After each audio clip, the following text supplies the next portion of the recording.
Everybody, Phil here again. It's been a few weeks since my last video, and because there's been a lot going on. Um, I have noticed some things, as you have, I'm sure.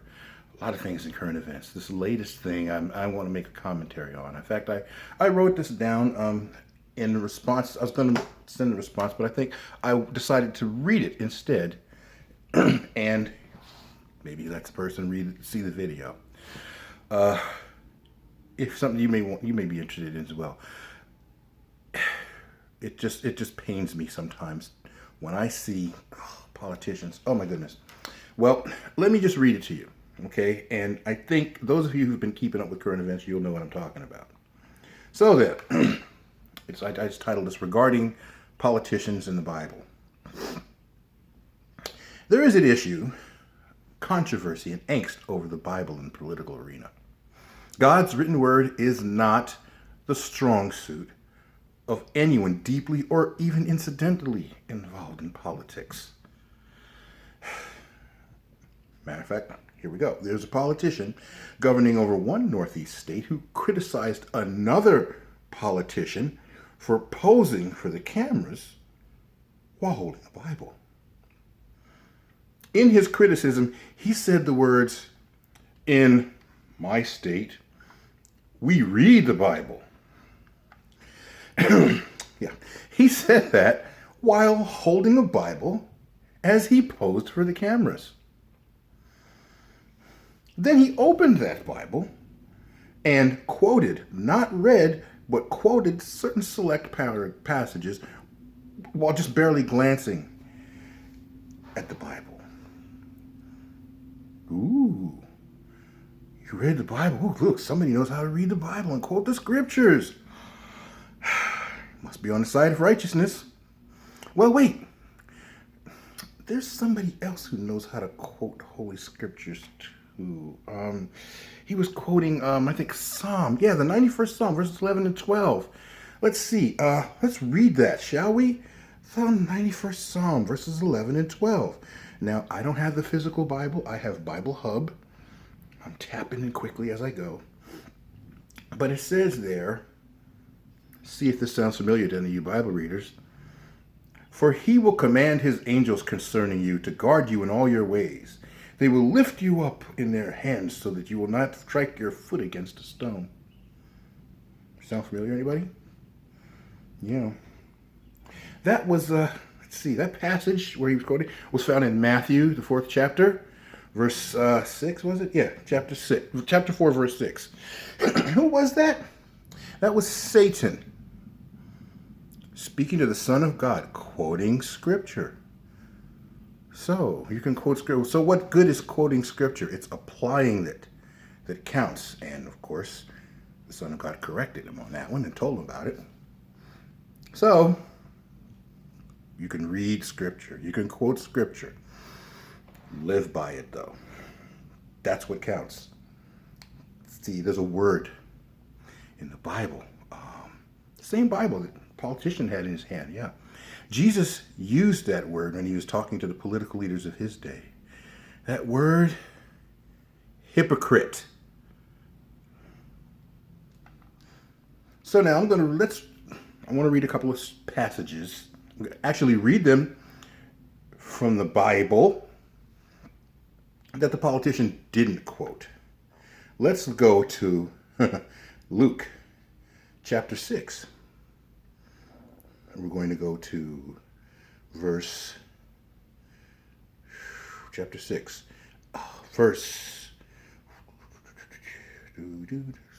bear with me, verse 41 and 42. And it said, in the King James Version, I'll use this time, "And why beholdest thou the mote that is in thy brother's eye, but perceivest not the beam that is in thine own eye?" I'll skip down to the B part of verse 42. "Thou hypocrite, cast out first the beam out of thine own eye, and then shalt thou see clearly how to pull the mote that is in thy brother's eye." Yeah. Oh, how about another one? Here's one Proverbs chapter 6, verse 16 through 18. Again, Bible readers ought to be familiar with this one. We're going to go this time to the Berean Study Bible version.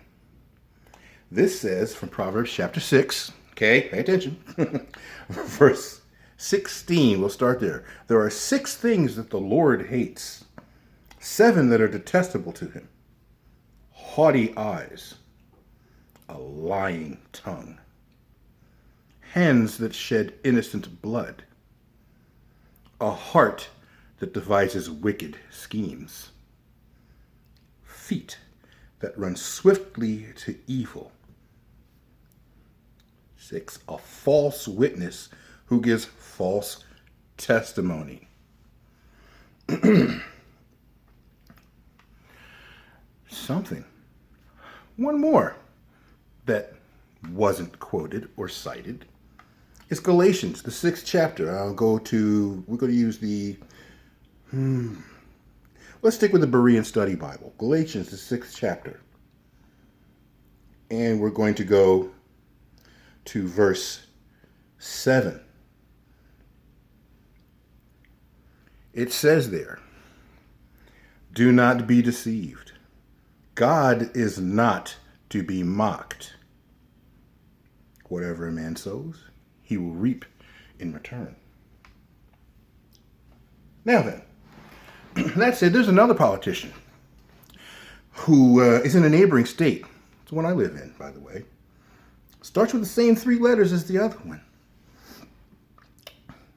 He, during the pandemic, or I guess it's still during the pandemic, whatever, but he often used the phrase, "please God," as if he was, I don't know, pleading with the Creator.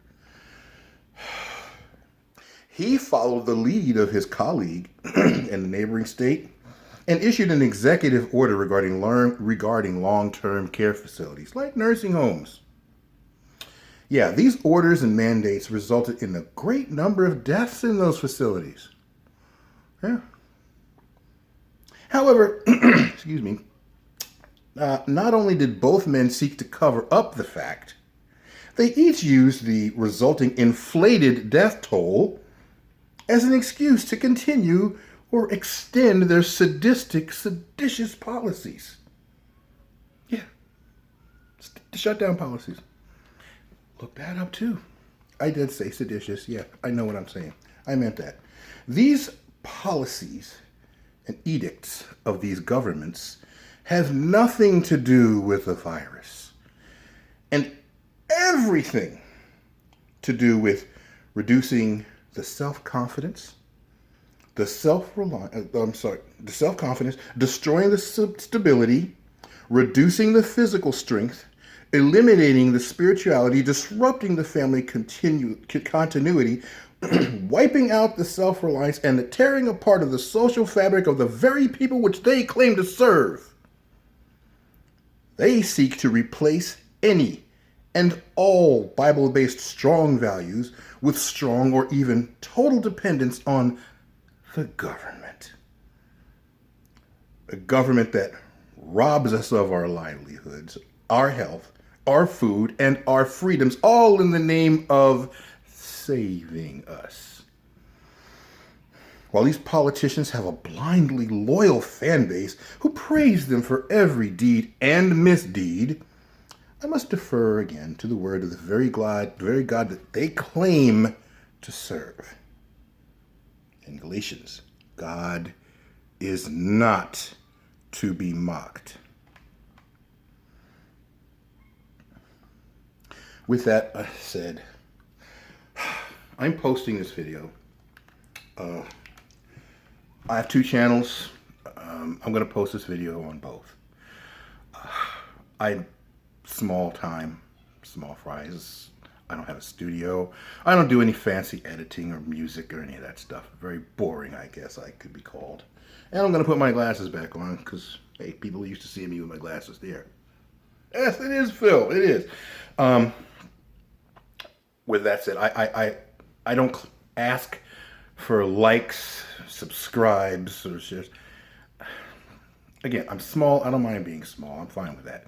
But if you so choose, if it so strikes you, feel free to share this one. I have other commentary that I'm saving for other videos, and especially with my black brothers and sisters. Please, folks, we don't know how much we are being used. I mean, used. We are being lied to, and not just black people, all people. I'm talking especially also to my Christian brothers and sisters. We're being lied to a lot. We need to find a way to look through the lies. The middle ground is not necessarily holy, because in the middle of the road you still can get run over by a truck. That's not necessarily the place to be. We need to choose a side. What sharing does light have with darkness? Choose a side. With that said, I'm out. I wish everyone to be blessed and happy. May you find the God of peace. May he bless you and protect you. I am out of here.